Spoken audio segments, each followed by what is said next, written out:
Boa tarde, como vocês estão hoje, pessoal? Boa tarde!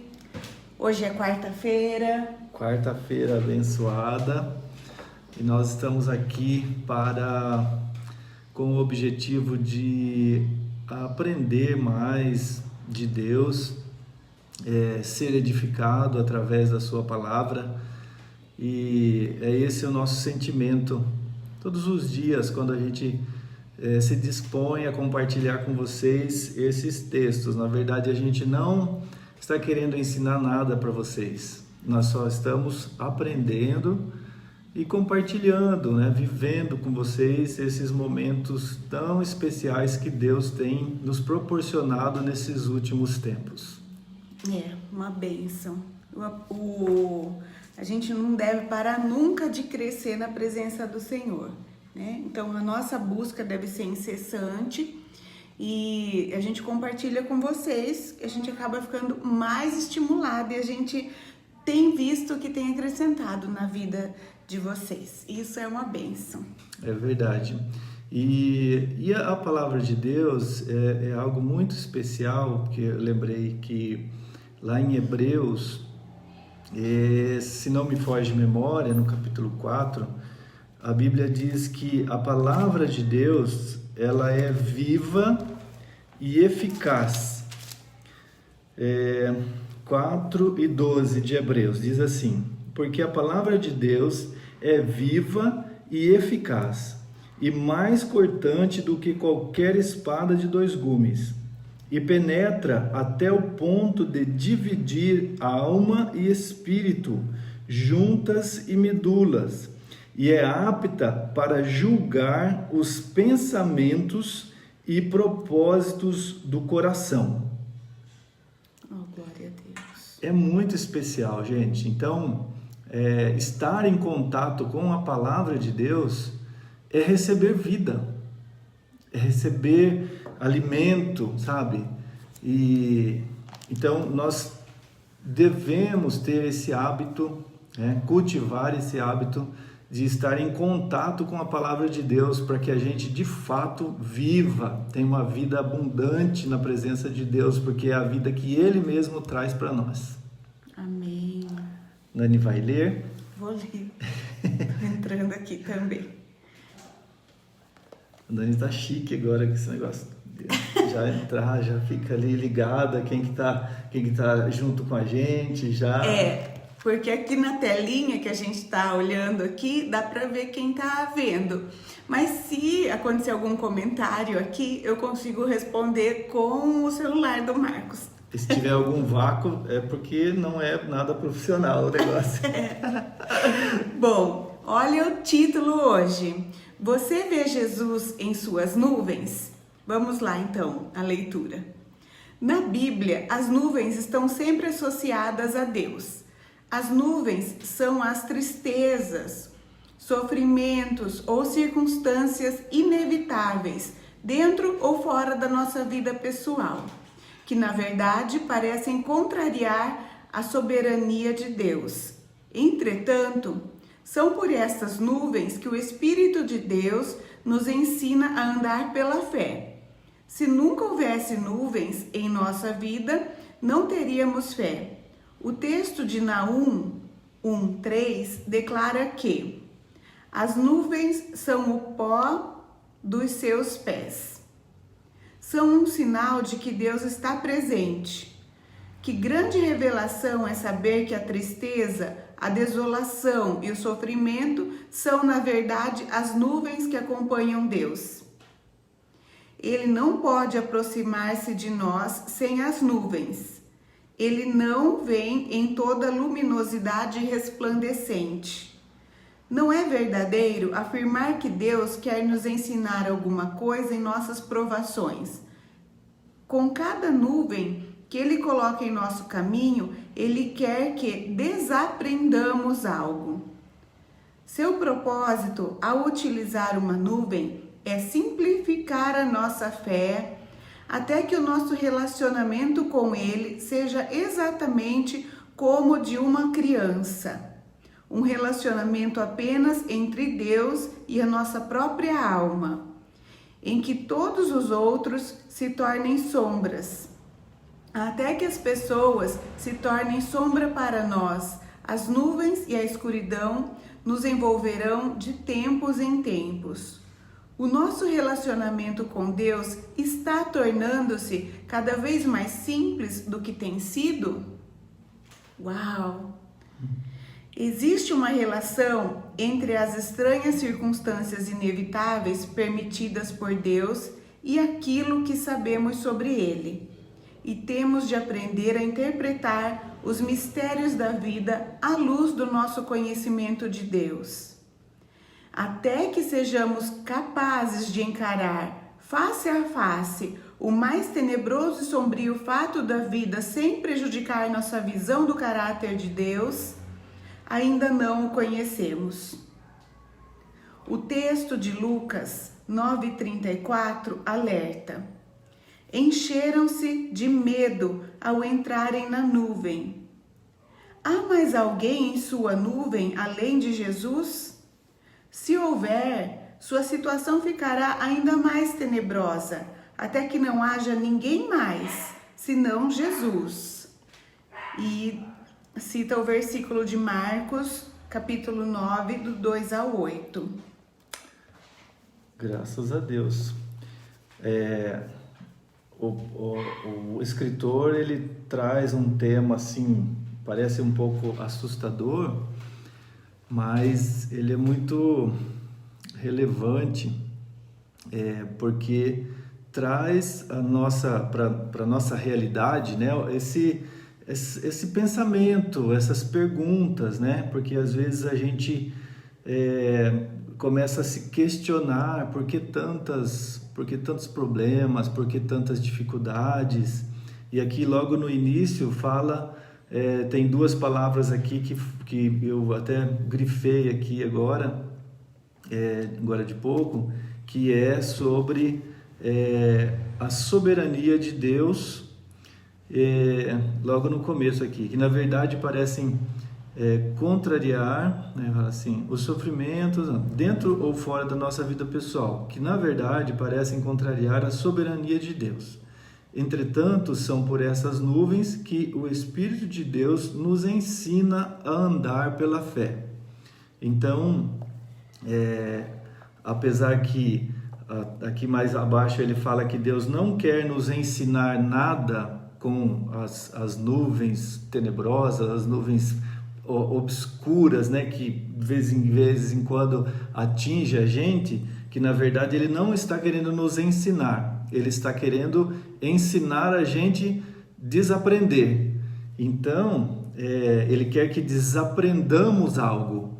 Por quê? Porque o nosso aprendizado, muitas vezes, eles, até sobre Deus, sobre a vontade de Deus, às vezes eles não, nosso aprendizado de criança, né? Então a gente tem algumas coisas na nossa mente que a gente tem como verdade, mas, no entanto, elas não batem com a verdade que a Bíblia nos ensina sobre Deus, sobre um Deus amoroso, sobre um Deus que nos chama de filhos, né? Então, existem algumas verdades que a gente tem como na religiosidade, que a gente tem um Deus que ele é mais um carrasco, um punidor, um sádico, às vezes, pensando da forma que nos ensinaram, do que um Deus amoroso, um Deus que nos chama de filho, um Deus que nos ensina que quando nós devemos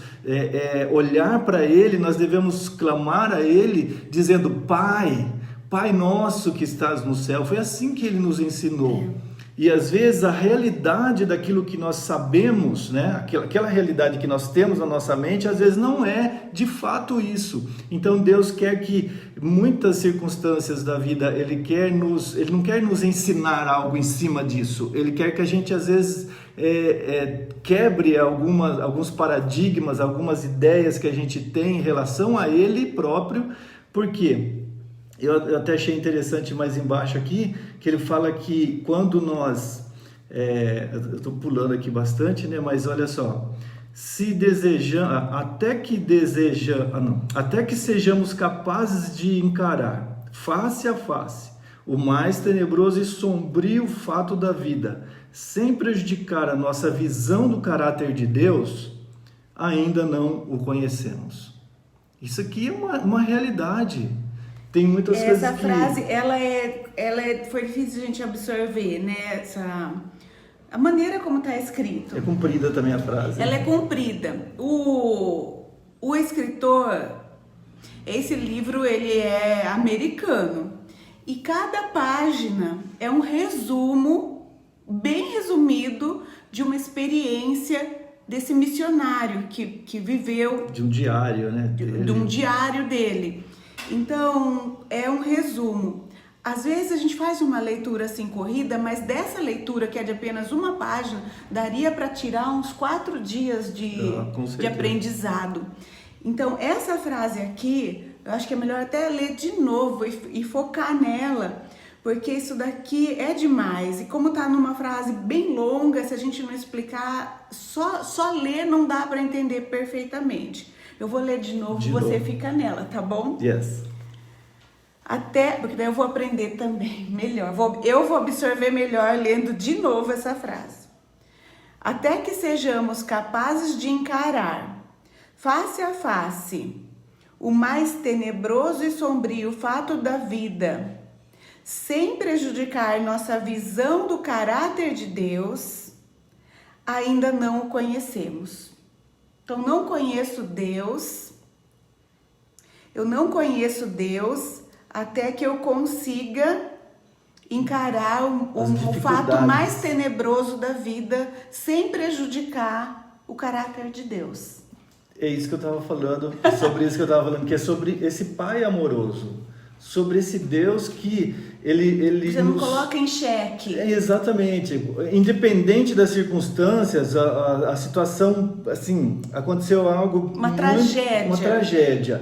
Nós não podemos... Então, é comum até alguém chegar e falar assim, mas se Deus existisse, não, isso não aconteceria. Comum. Então, isso, ele está dizendo aqui, se a gente tem essa visão, é porque a gente não conhece Deus. Porque esse Deus, esse Deus que nós estamos falando, o Deus da Bíblia, o Deus criador do céu e da terra, o Deus que recria em nós, sabe? Ele dá uma vida em nós que a gente naturalmente não tem. É um Deus que está nos preparando para estar com Ele, para estar nele todos os dias da nossa vida. Sabe? Então, esse Deus, ele tem prazer em estar, de ser a nossa companhia. E exatamente, ele utiliza, né, esse fato das tormentas. Que são as nuvens. As nuvens. Aqui, eu quero ler em Naum, né, no profeta Naum, no Antigo Testamento, no capítulo 1, versículo 3, a parte B do versículo diz assim: o Senhor tem o seu caminho na tormenta e na tempestade, e as nuvens são a poeira dos seus pés. Ai, que coisa linda! E se a gente for lembrar daquilo que nós falamos ontem, no devocional de ontem, né, que está meio que atrelado, meio que conectado, de Marcos no capítulo 6, que fala que Jesus anda sobre as tempestades, anda sobre as águas na tempestade, né, que a gente falou ontem. Então aqui ele diz assim: o Senhor tem o seu caminho. Isso aqui no Antigo Testamento, isso aqui um profeta falando de Deus. Ele diz assim: o Senhor tem o seu caminho na tormenta e na tempestade. Por quê? Aí eu fiquei pensando, por que na tormenta e na tempestade? Porque é exatamente ali que nós precisamos dele. Ali que nós não temos, às vezes a gente não tem nenhum cônjuge para poder pedir ajuda. Por quê? Porque às vezes a situação ela está dentro de nós, ela está na nossa mente. A tormenta, às vezes ela não está nas circunstâncias em volta da gente, às vezes ela é mais interna. E aí, quem que vai poder nos socorrer? É o próprio Deus. E aí, por isso que eu entendo isso aqui, que o Senhor tem o seu caminho. Não é que o caminho dele é só na tormenta. O Senhor também está na alegria, no prazer. É isso, porque Ele é paz, Ele é alegria. Isso aí são características desse Deus, né? Então, Aqui quando fala que ele tem o seu caminho na tormenta e na tempestade, e as nuvens são a poeira dos seus pés. E aí o escritor ele tira todo esse conteúdo aí, resumido, né? Que é impossível a gente estar com Deus se não houver nuvens, né? E é muito interessante essa questão. Também, enquanto a Nani está vendo aqui, tem o texto de Lucas, no capítulo 9, que ele fala que o texto de Lucas alerta: encheram-se de medo ao entrarem na nuvem. Há mais alguém em sua nuvem além de Jesus? Aqui está falando do texto de Lucas 9, que é da transfiguração, que Jesus leva alguns discípulos, né? 3 discípulos para o monte, para ali estarem orando, e os discípulos, quando eles estão ali a ponto de dormirem, cochilar, eles vê algo extraordinário que acontece naquele lugar, e quando eles se deparam com aquela situação, Pedro fala assim para Jesus: Senhor, vamos, em vez de eles desfrutarem daquele momento maravilhoso ali que estava acontecendo, ele já pensa no depois, nas pessoas, e aí ele fala assim: vamos fazer aqui uma cabana, vamos fazer uma cabana para nós, uma para o Senhor, outra para Moisés, Elias, vamos fazer umas cabanas aqui. E aí a Bíblia fala que naquele momento encheu aquele lugar, aquele monte, encheu de fumaça. Uma nuvem toma conta daquele lugar, e aí o que acontece? Em vez de eles identificarem a glória de Deus acontecendo naquele momento, que eles ficam aterrorizados, eles ficam com medo, eles ficam morrendo de medo, vamos dizer assim, né? Que eles ficam a ponto de desfalecer, de desmaiar de medo. E aí a Bíblia fala que naquele momento era a glória de Deus Pai invadindo aquele lugar e dizendo assim: olha, esse é o meu filho, olhe para ele, né? Então esqueça Moisés, esqueça Elias, entendam, tá? Por favor. Aqui a visão é que a gente tem o nosso foco em Jesus. Ele está dizendo aqui: há mais alguém em sua nuvem além de Jesus? Nossa, eu achei isso super demais. O objetivo nosso, então, se nós estivermos com essa visão, o Senhor, ele vai vir sobre nós e vai estar eliminando, né, muitas daquelas coisas que impedem a nossa fé, impedem a nossa coragem, né, que é o medo, né, que ele vai tirando o medo, vai eliminando essas coisas e vai nos deixando preparados para, de fato, caminhar com ele. Eu achei maravilhoso, porque é para ter um relacionamento como de uma criança. Simples. Você e Jesus naquela nuvem. Dá até saudade dos louvores, aqueles louvorzão das nuvens. Quero estar na nuvem, na fumaça de glória. Ai, que delícia. Eu não vou nem me atrever a cantar, me veio uma em mente agora, que fala: perto quero estar. Mas se eu vou cantar, vou estragar tudo daí. Ai, gente, que bênção. Eu amei o aprendizado de hoje. Glória a Deus. Uma bênção, gente. Olha, então que Deus continue abençoando vocês, que vocês tenham uma tarde maravilhosa, abençoada, e fiquem em Cristo. Fique com Jesus, mesmo que você esteja atravessando por nuvens, mas saiba que a Bíblia diz que o Senhor também está nessa tempestade, nessa tormenta, e Ele pode te socorrer aí, exatamente aí, tá bom? Deus abençoe você, ótima tarde. Deus abençoe. Coloca um louvorzão aí para você ouvir. Isso.